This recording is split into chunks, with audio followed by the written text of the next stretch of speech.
नमस्कार मित्रांनो. आपल्याला एक नाना पाटेकरचा एक डायलॉग आठवत असेल की एक मच्छर आदमी को हिजड़ा बना देता है.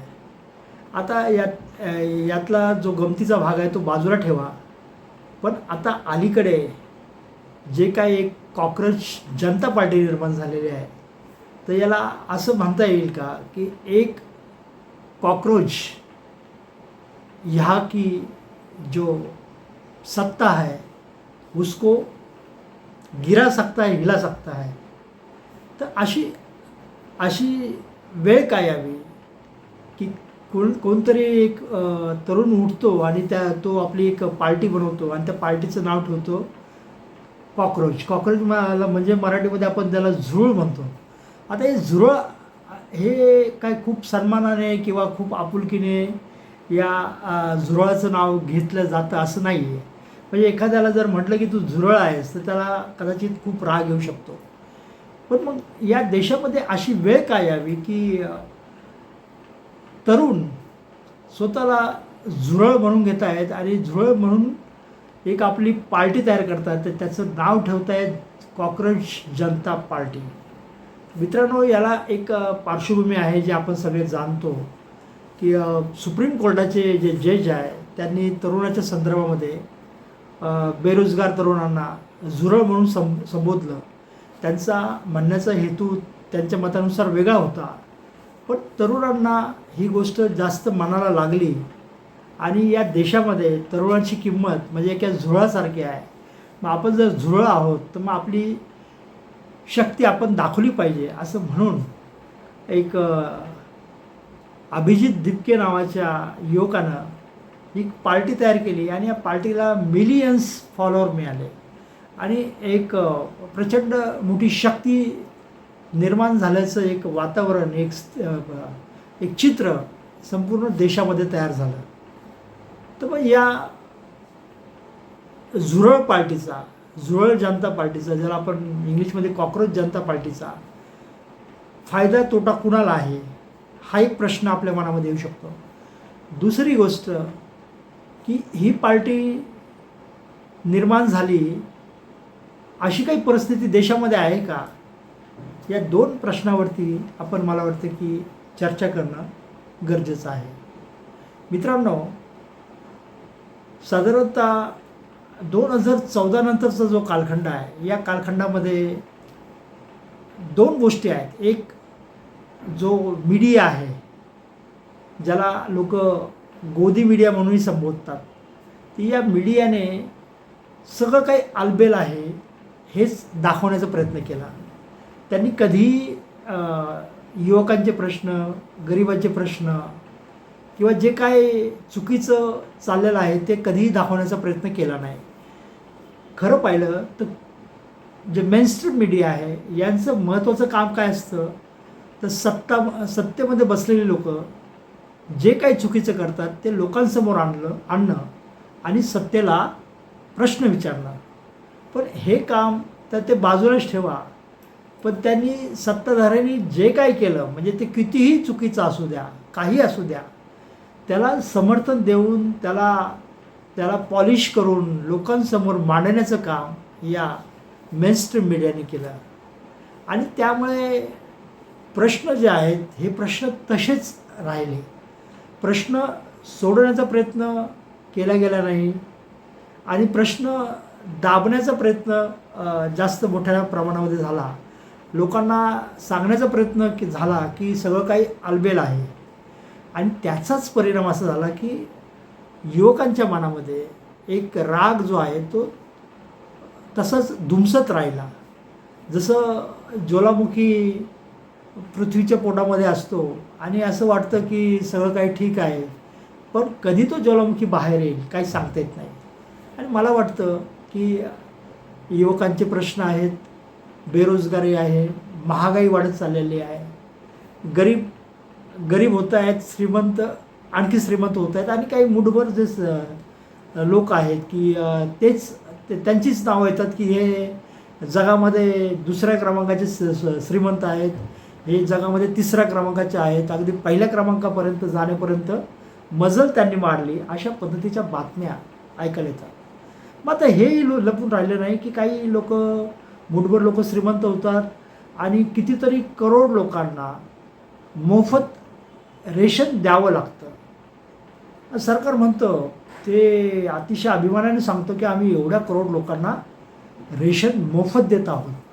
पण मला सांगा की रेशन मोफत देणं हे अभिमानाने सांगायची गोष्ट आहे का? अहो, तुम्ही लोकांना रेशन मोफत देताय याचा अर्थ लोक गरीब होत चाललेले आहेत, त्यांच्याकडे पैसे नाही आहेत की ते रेशन घेऊ शकतील. त्यांना तुम्ही खरं पाहिलं तर वेगवेगळ्या योजनेच्या माध्यमातून त्यांचं स्किल अपग्रेडिंग करून त्यांना त्यांच्या पायावरती उभा करून पैसा कमवण्यासाठी लायक करायला पाहिजे होतं. पण हे तर झालं नाही. मग एक रेवडी जी सिस्टम जी आहे, म्हणजे लोकांना निवडणुकीच्या अगोदर काहीतरी द्यायचं आणि नंतर मग त्या बदल्यात लोक भावनिक होतात आणि मतदान देतात. मग एकदा निवडणूक जिंकलो की मग लोकांकडे म्हणावं तेवढं लक्ष द्यायचं नाही.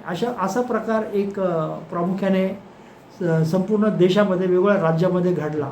म्हणजे लाडकी बहीण हे त्याचं एक खूप सुंदर आणि चांगलं उदाहरण म्हणता येईल की या लाडकी बहीण योजनेच्या माध्यमातून लाखो बहिणींना 1,500 रुपये दिले.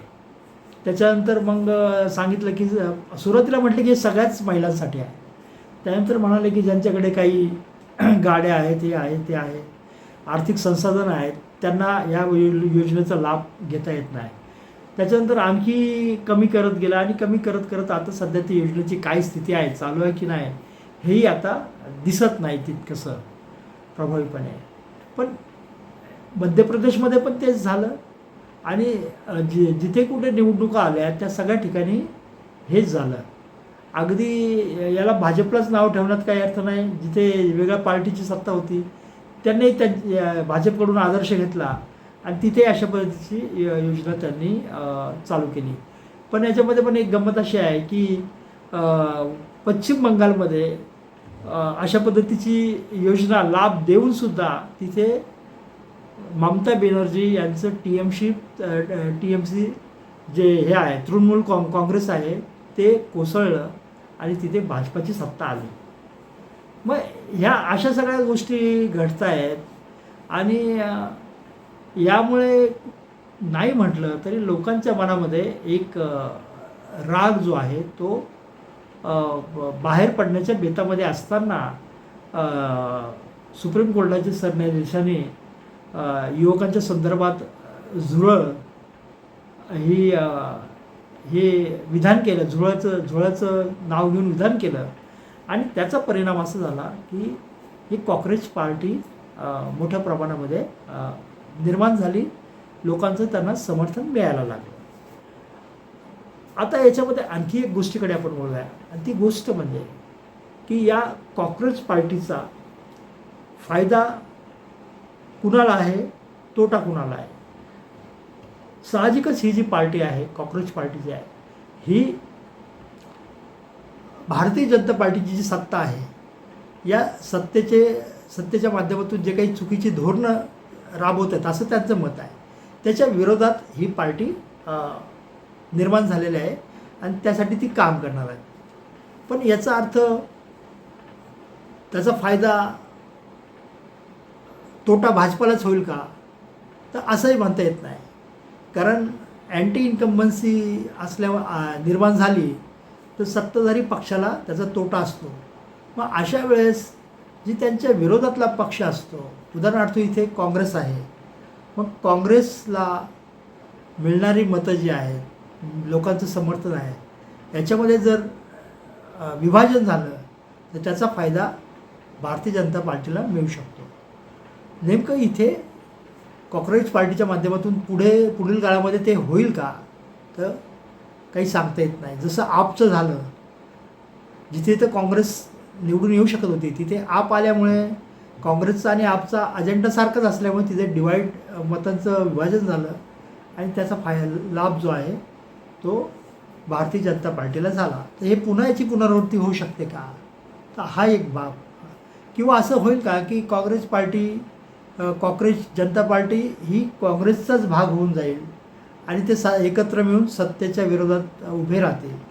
असं झालं तर निश्चितपणे हे जे काय असंतोष आहे आणि त्यातून निर्माण झालेले जे तरुण आहेत हे जर काँग्रेससोबत आले सगळे तर त्याचा मोठा फटका भारतीय जनता पार्टीला होऊ शकतो. अन्यथा काँग्रेस पार्टी आपली स्वतंत्र झेंडा घेऊन चालली तर त्याचा लाभ जो आहे तो भारतीय जनता पार्टीलाच होईल. आपण 2014च्या अगोदर 13मध्ये जे अण्णा हजारे यांनी आंदोलन केलं आणि काँग्रेसच्या विरोधात म्हणजे काँग्रेस त्यावेळेस सत्ताधारी होती त्यांच्या विरोधात जे काही आंदोलन पेटवलं तर त्याचा लाभ अण्णा हजारे आणि यांना झाला नाही कारण त्यांची त्यावेळेस पार्टीच नव्हती.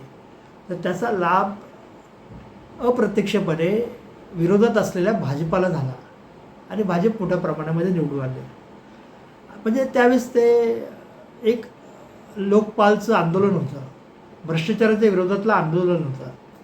मग असंच हे आंदोलन जे आहे हे जर काँग्रेस जनता पार्टीच्या माध्यमातून निर्माण झालं आणि त्याला आंदोलनाचंच स्वरूप राहिलं, त्याला राजकीय पक्षाचं स्वरूप जर आलं नाही तर निश्चितपणे त्याचा लाभ काँग्रेसला मिळू शकेल. मित्रांनो, अलीकडच्या काळामध्ये या देशामध्ये अनेक घडामोडी घडत आहेत आणि त्या सगळ्या घडामोडीवरती आपण सम्यक दृष्टिकोनातून पाहिलं पाहिजे, त्यावर चर्चा केली पाहिजे. हा विषय मला बोलावासा वाटला कारण आताची परिस्थिती, सामाजिक राजकीय परिस्थिती खूप नाजूक आहे. याबद्दल लोकांना माहिती असलं पाहिजे, जागृती असली पाहिजे. म्हणून हे जे विषय आहेत हे आपण चर्चा केली पाहिजे. आपल्याला हा विषय कसा वाटला याबद्दल आपण आपलं मत नक्कीच मला कळवा आणि अशाच वेगळ्या विषयाबद्दल आपण बोलणार आहोत. पुन्हा भेटूया.